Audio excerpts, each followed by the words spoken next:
ఏపీలో operation సంభవ్ launch చేశామని AP DGP Harish Kumar Gupta తెలియజేశారు. మావోయిస్టుల కోసం కోంబింగ్ కొనసాగుతుంది అన్నారు. పట్టుబడిన మావోయిస్టుల దగ్గర నుంచి భారీగా ఆయుధాలు స్వాధీనం చేసుకున్నట్లు తెలియజేశారు.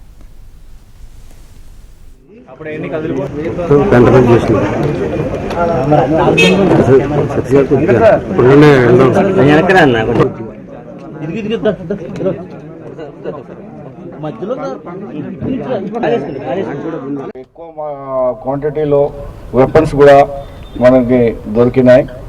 అట్లాగే ఎక్స్ప్లోసివ్ మెటీరియల్స్ ఇంకా మెటీరియల్స్ కూడా దొరికినాయి. మావోయిజం ఒక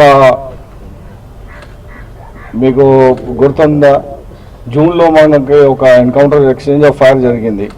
ఎక్స్చేంజ్ ఆఫ్ ఫైర్లో ఇంపార్టెంట్ కార్డర్ కూడా చనిపోయినారు. అప్పుడు కూడా చెప్పాము, మీరు బయటికి వచ్చి సరెండర్ చేయండి, లేకుంటే మేము న్యూట్రలైజ్ చేస్తాము. మన ఒక లక్ష్యంగా ముందుకు పోతున్నాము. గవర్నమెంట్ ఆఫ్ ఇండియా మనకి ఒక టార్గెట్ ఇచ్చింది మార్చ్ 26లో. ఆ లోపల మేము ఈ స్టేట్లో కూడా మావోయిజం ఫ్రీ స్టేట్ డిక్లేర్ చేయడానికి ట్రై చేస్తున్నాము. దాదాపు అన్నీ అయిపోయినాయి.